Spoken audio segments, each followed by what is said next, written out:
नमस्कार।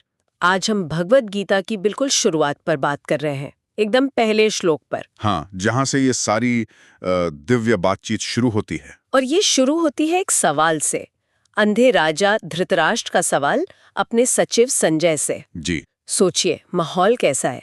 कुरुक्षेत्र का मैदान, दो बहुत बड़ी सेनाएं खड़ी हैं लड़ने को तैयार। आमने सामने। एक तरफ है धृतराष्ट्र के बेटे कौरव और दूसरी तरफ उनके भतीजे पांडव।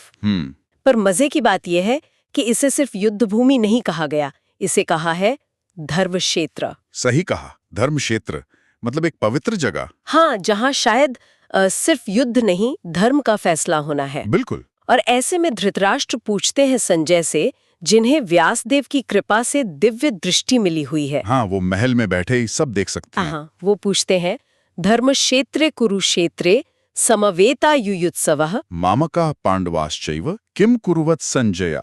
मतलब, हे संजय, धर्म भूमि कुरुक्षेत्र में जो लड़ने की इच्छा से इकट्ठे हुए हैं, मेरे बेटे और पांडु के बेटे, उन्होंने क्या किया? यहीं पर रुकना जरूरी है। हाँ, ये मेरे बेटे और पांडु के बेटे। जी, मतलब मामका मेरे हाँ। और पांडवा पांडु के। वो हैं तो सब एक ही परिवार के, कुरुवंश के। बिल्कुल, चाचा ताऊ के बेटे हुए। पर धृतराष्ट्र देखिए पहले शब्द से ही हाँ। बंटवारा कर रहे हैं, ये मेरा तेरा वाली बात। साफ पक्षपात दिख रहा है, मतलब अपनापन सिर्फ अपने बेटों के लिए। ये पक्षपात तो है ही, पर शायद ये उनके अंदर का एक डर भी दिखाता है। डर? किस बात का डर? वो धर्म क्षेत्र शब्द जो है ना, कुरुक्षेत्र सिर्फ एक मैदान नहीं, एक पवित्र तीर्थ भूमि भी मानी जाती थी। अच्छा।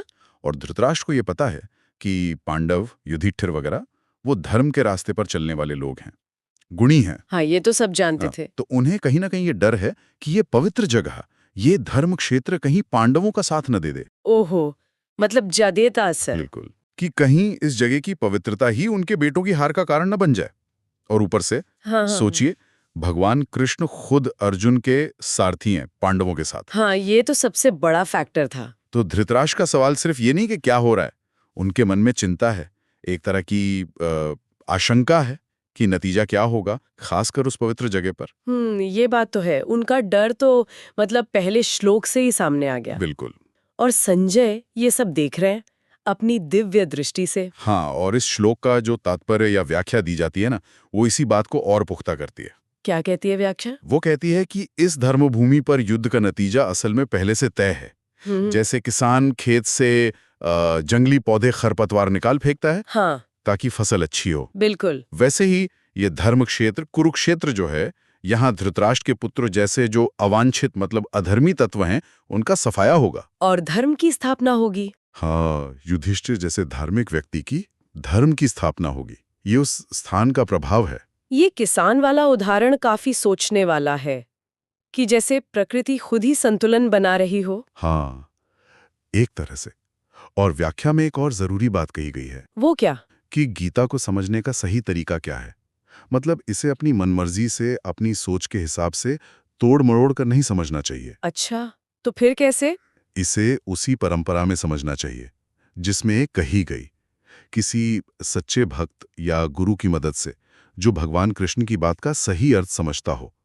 ठीक वैसे ही जैसे अर्जुन ने सीधी कृष्ण से सुना। मतलब बिना किसी मिलावट के, सीधे स्रोत से। हाँ, धृतराष्ट्र का जो पक्षपात है वो दिखाता है कि वो सच्चाई को अपनी नजर से, अपने फायदे के हिसाब से देखना चाहते हैं, न कि वैसे जैसी वो है। सही बात है। तो ये पहला श्लोक, ये सिर्फ एक सवाल नहीं है, ये तो एक तरह से पूरी गीता और महाभारत के संघर्ष की नींव रख रहा है। बिल्कुल।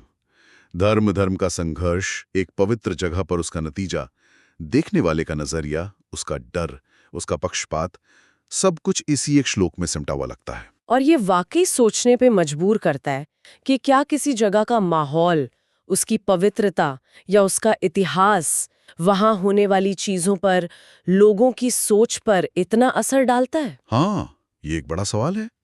क्या हमारे आसपास की दुनिया, वो जगह जहां हम हैं, वो हमारी नीयत को, हमारे डर और हमारी उम्मीदों को शक्ल देती है? ये विचार करने वाली बात है।